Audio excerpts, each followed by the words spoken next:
వార్షికోత్సవం సందర్భంగా Meenakshi test tube baby centre Guntur నందు ఐవీఎఫ్ ట్రీట్మెంట్ పై 40% రాయితీ. నా పేరు రోహిత్, నా వయసు 14 సంవత్సరాలు. అమ్మా నాన్న ఎప్పుడూ గొడవ పడుతూనే ఉంటారు. వాళ్ళు గొడవ పడినప్పుడల్లా నాకు చాలా భయంగా ఉంది. నేను ఏడుస్తున్నా కూడా నన్ను పట్టించుకోరు. వాళ్ళ గొడవలు, వాళ్ళ ఈగోనే ముఖ్యం. కొన్నిసార్లు చనిపోవాలని కూడా ఆలోచన వస్తూ ఉంటుంది. చాలా భారం అనిపించింది చదివినప్పుడు. అంటే ఎంత వరకు గొడవ పడచ్చు, అది మన పిల్లల మైండ్లో ఎంత వరకు ఇంపాక్ట్ పడుతుంది. ఎమోషనల్ అబ్యూజ్, బ్యాడ్ లాంగ్వేజ్ ఇలాంటివన్నీ యూజ్ చేసినప్పుడు అది పిల్లల మనసు మీద చాలా ఇంపాక్ట్ పడుతుంది. నమస్తే, వెల్కమ్ టు సుమన్ టీవీ. నేను పద్మిని. ప్రస్తుతంతో పాటు విద్యారణ్య కౌన్సిలింగ్ సెంటర్ నుంచి సైకాలజిస్ట్ అర్చన నండూరి గారు ఉన్నారు. మాట్లాడదాం. మేడం నమస్తే. మేడం నమస్తే అండి.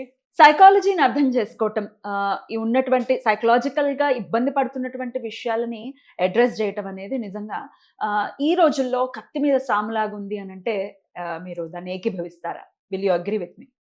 కొంతవరకు చెప్పొచ్చు, నాట్ 100% అండి. కానీ మెంటల్ హెల్ప్ సీక్ చేయడం మాత్రం స్టిగ్మా అనేది నేను అది 100% ఏకీభవిస్తాను. సఫర్ అవుతున్నారు అంటే ఇప్పుడు ఫిజికల్ హెల్త్ కొంచెం తగ్గొచ్చినా, కొంచెం తలనొప్పి వచ్చినా, ఏదొచ్చినా ఎంఆర్ఐల దాకా వెళ్ళిపోతున్నారు. అది కూడా ఉంది. ప్రతి డాక్టర్ దగ్గరికి వెళ్ళిపోతున్నారు. కానీ ఎమోషనల్ గా ఎంత బాధపడుతున్నా, ఎంత నలిగిపోతున్నా ఒక్క మెంటల్ హెల్త్ ప్రొఫెషనల్ దగ్గరికి వెళ్ళడానికి మాత్రం చాలా ఆలోచిస్తారు. ఎందుకు అని అంటే వీళ్ళు మెంటలా, మాకేమైనా అంటే స్క్రూ లూజ్ అయిందా అన్న థాట్ ప్రాసెస్ వస్తుంది. ఇది కామెడీగా అనిపించినా మీ దగ్గరికి వెళ్ళడానికి మాత్రం డెఫినెట్ గా ఇష్టపడరు. But that is definitely wrong. ఎందుకంటే మెంటల్ హెల్త్ అన్నిటికంటే మేజర్ రోల్ ని ప్లే, అన్నిటికీ రూట్ కాజ్ అది. డెఫినెట్. పిల్లలు కూడా చాలా సఫర్ అవుతూ ఉన్నారు. ఇవాళ రేపు ఉన్నటువంటి ఈ లైఫ్ స్టైల్ ఇష్యూస్ రీత్యా తల్లిదండ్రులు ఎంతవరకు పిల్లల మీద కాన్సన్ట్రేట్ చేస్తున్నారు అని అంటే అది ప్రశ్నార్థకమే. ఇద్దరు వర్కింగ్ అవ్వటం, ఆ బేబీస్ ని ఎట్లా మరి ఎలా ఈదర్ వాళ్ళు కేర్ సెంటర్స్ లో ఉంటున్నారు, లేదంటే నానీస్ ని పెట్టుకుంటున్నారు. మదర్ అండ్ ఫాదర్ కి చాలా ఎంతో కొంత పేరెంట్స్ తో దూరం వచ్చేసింది పిల్లలకి అని చెప్పి మనం అనుకోవచ్చేమో అనిపిస్తుంది. ఒక చిన్న బాబు మనకి అంటే 14 years రోహిత్ మనకు ఒక లెటర్ రాశాడండి. ఒకసారి చదివి వినిపిస్తాను. షూర్. నాకైతే మనసుకు చాలా భారం అనిపించింది చదివినప్పుడు. ఫస్ట్ ఒకసారి చదువుదాము. ఇటువంటి ప్రాబ్లం చాలా మంది పిల్లలు ఫేస్ చేస్తున్నారు. దీన్ని ఎలా అడ్రస్ చేయాలో మీరు చెప్పాలి. షూర్. నా పేరు రోహిత్, నా వయసు 14 సంవత్సరాలు. నేను ఈ వయసులో చదువుపై దృష్టి పెట్టాలి, కానీ సహాయం కోసం మీ దగ్గరికి వస్తానని ఎప్పుడూ అనుకోలేదు. మా అమ్మా నాన్న ఎప్పుడూ గొడవ పడుతూనే ఉంటారు. వాళ్ళు గొడవ పడినప్పుడల్లా నాకు చాలా భయంగా ఉంటుంది. ఇంట్లో వస్తువులు కూడా పగలగొడతారు. నేను ఏడుస్తున్నా కూడా నన్ను పట్టించుకోరు. వాళ్ళ గొడవలు, వాళ్ళ ఈగోనే ముఖ్యం. ఈ అమ్మమ్మ లేదా నానమ్మ ఇంటికి వచ్చినప్పుడు మాత్రమే నాకు కొంచెం ప్రశాంతంగా ఉంటుంది. కొన్నిసార్లు చనిపోవాలని కూడా ఆలోచన వస్తూ ఉంటుంది. చదువుల్లో చాలా వెనకబడుతున్నాను. ఏం చదివినా గుర్తుండటం లేదు. ఈ లేఖ కూడా మా నాన్నమ్మ సహాయంతో పంపిస్తున్నాను. రోహిత్. నిజంగా చాలా కష్టంగా అనిపించింది ఇది చదువుతూ ఉంటే. చిన్న పిల్లవాడు. What is your answer? First of all నేను ఆ నానమ్మని అప్రిషియేట్ చేస్తాను. అబ్బాయిని పుష్ చేసి కనీసం లేఖ ద్వారా అన్న ఒక ప్రొఫెషనల్ హెల్ప్ సీక్ చేయించి చెప్పండి. ఎందుకు అంటే ఇలాంటి పిల్లలు చాలా మంది ఉన్నారు. ఎందుకంటే ఫస్ట్ ఆఫ్ ఆల్ ఒక పర్సనాలిటీ గ్రో అయ్యేటప్పుడు ఆ టీనేజ్ అనేది చాలా క్రూషియల్ ఏజ్. ఇంకా చిన్నప్పుడు గ్రో అవుతున్నప్పుడు కొన్ని మర్చిపోవచ్చు, కానీ ఇంకా తెలుస్తున్నప్పుడు ఫ్యామిలీ ఇంపాక్ట్ చాలా పడుతుంది వాళ్ళ నర్చరింగ్ మీద. అలాంటప్పుడు వాళ్ళు ఏమి చెయ్యలేని స్థితిలో ఉంటారు, కానీ చెయ్యాలి అనుకునే ఊహ తెలిసిన స్థితిలో ఉంటారు. సో అలాంటప్పుడు క్రాస్ రోడ్ లో ఉంటారని వాళ్ళ కరెక్ట్ గ్రోత్ అంటే ఎడ్యుకేషన్ మీద ఫోకస్ పెట్టాలి, కానీ మెంటల్ గా థాట్స్ అన్ని వాళ్ళని డిస్టర్బ్ చేస్తూ ఉంటాయి. సో ఫోకస్ కుదరదు. కానీ స్కూల్లో ఎవరికి వెళ్ళి చెప్పుకోలేరు. ఎందుకంటే చెప్పుకుంటే సొంత ఫ్యామిలీ గురించి బయట చెప్పుకోవడం చీప్ గా అయిపోతుంది. సో అది వాళ్ళు చెప్పుకోలేరు.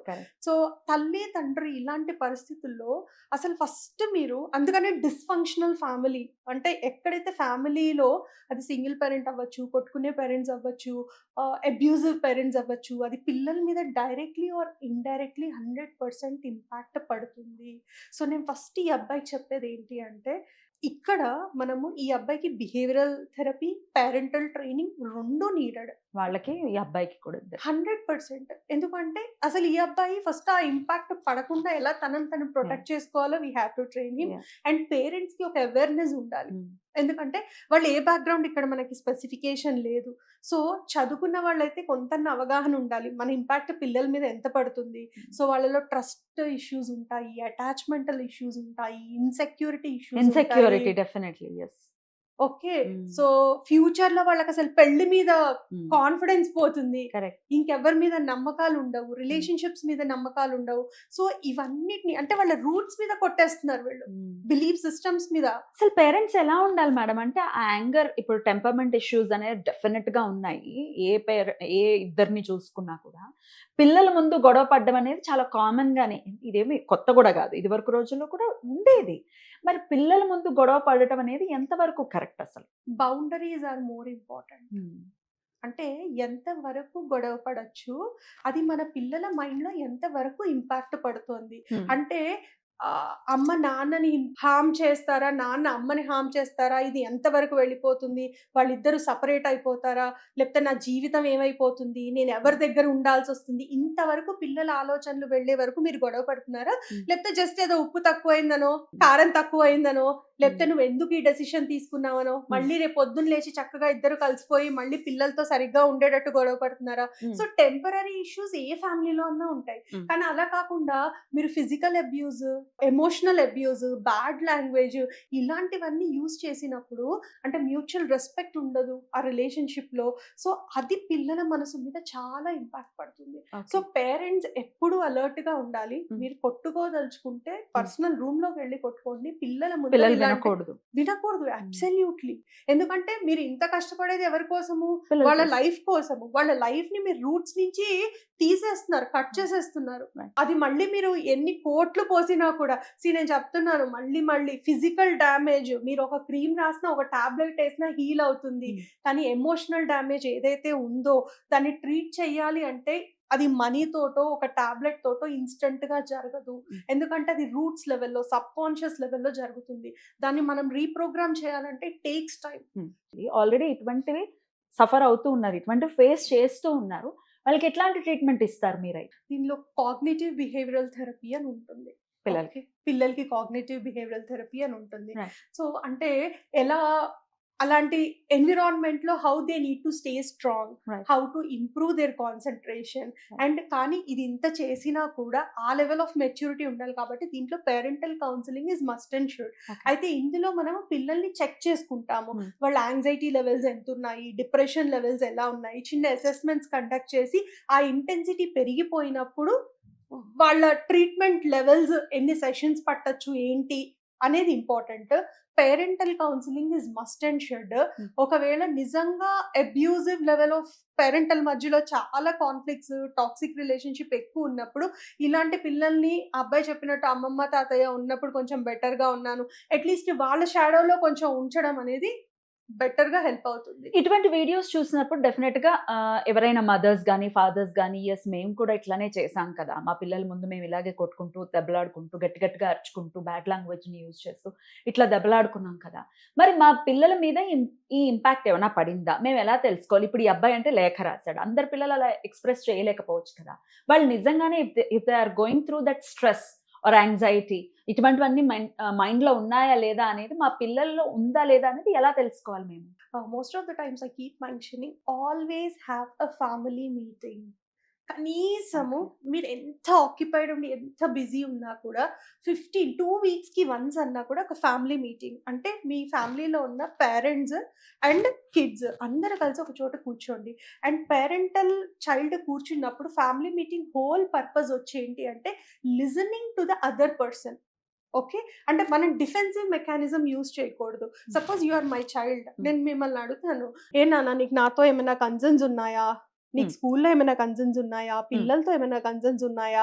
సో ఎప్పుడైతే సపోజ్ యూ టెల్ మీ అమ్మ నువ్వు నన్ను ఇలా తిడుతున్నావు Huh. అనగానే if at all I start justifying it, ఇందుకోసం తిడుతున్నా, నేను అలసిపోయా, నేను అది Oh. చెప్పకుండా Ah. ఓ నీకు ఇలా అన్నప్పుడు బాధ అనిపిస్తుందా, ఓకే నేను ఐ మేక్ షూర్ దట్ నేను నిన్ను ఇలా Protection. అనకుండా ఉంటాను. Ah. సో అంటే నేను listening, so I need to assure my child that నేను లిజనింగ్ మోడ్ లో ఉన్నాను. Okay. సో ఆ 15 days వన్స్ అన్నా మనం కనీసం లిజనింగ్ అష్యూరెన్స్ అనేది ఆ చైల్డ్ క్రియేట్ చేయగలగాలి. Okay. అప్పుడు ట్రస్ట్ ఇష్యూస్ అనేవి డెవలప్ అవుతాయి, అసలు ట్రస్ట్ అనేది వస్తుంది. బాండింగ్ అంటే నా Ah. పేరెంట్స్ నేను చెప్పేది వింటారు, Mm. నేను ఎక్స్ప్రెస్ చేసుకోవచ్చు. Mm. అలాగే ఆ టేబుల్లో మన టర్న్ కూడా వస్తుంది. Mm. వచ్చినప్పుడు మనం చెప్పొచ్చు, నాన్న నేను ఆఫీస్ నుంచి వచ్చాక కలిసిపోతాను, Ah. మీరు ఇంట్లో ఎక్కడ వస్తువులు అక్కడ పడేసినప్పుడు ఐఎమ్ గెట్టింగ్ ఎగ్జాస్టెడ్, Mm. అప్పుడు నాకు కోపం వస్తుంది, మీరు ఆ పని చెయ్యకండి, this is my request to you. Right. కానీ వాళ్ళు చెప్పినప్పుడు we shouldn't go into defensive mode. Okay.